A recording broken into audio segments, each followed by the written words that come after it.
Voilà, je me trouve dans un endroit particulièrement émotionnant de notre monde actuel. C'est le mur qui sépare le Mexique dans la ville de Tijuana avec les États-Unis d'Amérique. C'est un symbole de notre époque, de l'impasse de notre époque, de l'impasse du système dominant de notre époque, comme l'a été le mur de Berlin, le symbole de l'impasse d'un régime politique. Ici c'est pareil.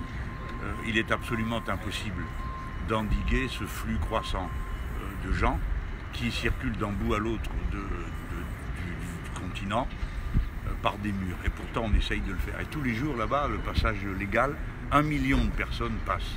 Et ici, pendant 30 ans, à l'endroit où je me trouve, se trouvait une maison qui ouvrait un tunnel qui passait sous la frontière. Pendant 30 ans, ça a duré jusqu'à ce qu'on le découvre. Et un jour, il faudra écrire l'histoire des murs et des tunnels, parce qu'il y a dans le monde 75 murs pour bloquer les migrations humaines. Et ça représente 40 000 kilomètres de murs, l'équivalent de la circonférence de la planète. C'est donc quelque chose d'absolument extraordinaire et le signal d'une impasse totale, parce que évidemment le mur n'empêche personne de passer. Simplement, cela rend le passage plus dur, plus violent, plus agressif pour ceux qui ont à le franchir. Et donc je crois que c'est un des symboles de ce que sera la fin de ce monde-là. Regardez bien ce mur, il a le visage de la fin de l'Empire et du système que les États-Unis d'Amérique ont étendu au monde entier. Car nous savons que le problème de la migration devra être traité dans l'avenir d'une manière totalement différente. Nous autres, les Européens, nous sommes une sorte de forteresse, nous ne le savons pas toujours, mais il n'y a que 17% des migrations du monde qui se font vers l'Europe. En réalité, la plupart se font entre les pays, entre pays voisins et en général dans ce qu'on appelle le Sud. Par conséquent, il n'y a pas d'autre politique rationnelle que de vouloir le développement qui permet aux gens de rester chez eux. N'importe quoi d'autre n'a pas de sens. Ni dire, eh ben, ma foi, vient qui veut, parce que de toute façon, ce ne serait pas supportable pour la structure des sociétés qui seraient confrontées à un tel flux. Ni non plus dire, on rejette à la mer, ou je ne sais pas quoi, ici, ils les jettent à quoi, les gens qui viennent. Il faut avoir une gestion globale du problème qui nous est posé, et qui commence par le développement des pays desquels les gens s'enfuient. Ici, les gens qui veulent passer à toute force sont pour l'essentiel des gens qui viennent du centre de l'Amérique, c'est-à-dire des endroits les plus sinistrés par les politiques néolibérales. Il n'y a pas d'autre origine que politique et politique économique à la sortie de tous ces gens. Va s'y ajouter les conséquences du changement climatique. On parle de 250 millions de personnes qui seront condamnées à se mettre en mouvement.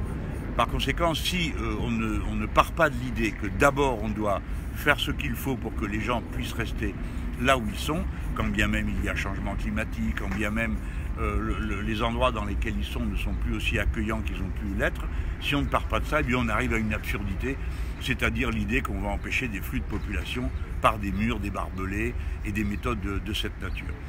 Donc pour moi, ce moment est extrêmement important, émouvant, symbolique, parce que quand je suis à Marseille et que je montre la mer dans laquelle se trouvent 35 000 personnes noyées depuis 10 ans, cette mer où 6 personnes par jour se noient alors qu'ils tentent de migrer, je trouve que souvent le fossé qui est devenu la mer Méditerranée, le cimetière qu'elle est devenue, finit par être presque moins parlant que ce mur abject avec ses barbelés, ses rasoirs et ces traitements brutaux d'un et l'autre côté de la frontière avec détention des enfants des mois durant. Par exemple, de ce côté là-bas, aux États-Unis d'Amérique, il y a des gosses qui n'ont pas vu leurs parents et qui sont enfermés depuis plus d'1 an.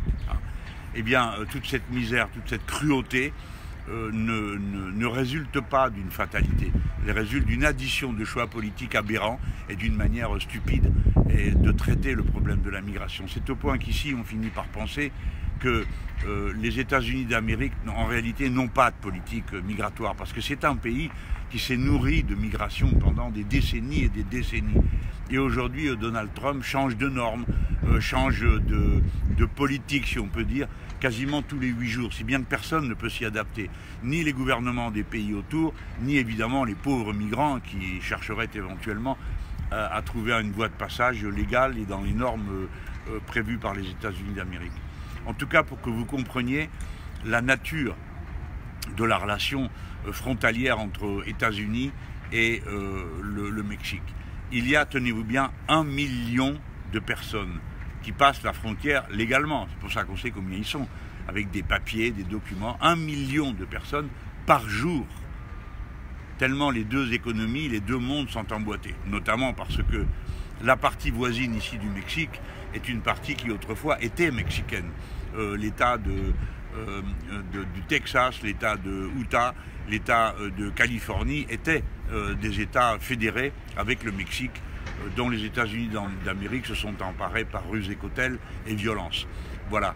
Et par conséquent, les liens sont permanents. Il y a des gens qui ont de la famille de l'autre côté, certains étudient d'un côté puis viennent de l'autre. 1 million de personnes, tous les jours, passent cette frontière. C'est dire que ce n'est pas un endroit abstrait où tout d'un coup arriveraient des colonnes de migrants et qui poseraient un problème gigantesque d'organisation. Non, ce qui est un problème d'organisation, c'est la façon de traiter la migration lorsqu'elle est déclenchée par des faits politiques, comme ce fut le cas pour nous en Europe avec la guerre de Syrie, où des milliers de gens se sont mis sur les routes pour la fuir, ou ici avec des milliers de gens qui fuient la violence au Guatemala et les autres pays qui sont là derrière, dirigés par des mafieux, qui ont souvent, eh bien évidemment, les bonnes grâces de tous les gouvernements, tandis que les gouvernements qui se soucient des gens et qui placent le soin des gens en premier plan sont toujours montrés du doigt comme d'horribles dictatures communistes, ce qu'elles ne sont pas naturellement. Voilà, donc réfléchissez bien les gens et regardez à quoi ça ressemble un mur avec des barbelés, avec un espace libre sur lequel tout est permis contre ceux qui viendraient à le traverser. Voilà ce qu'est le mur de notre époque, celui qui finira par tomber ainsi que l'empire qu'il a construit.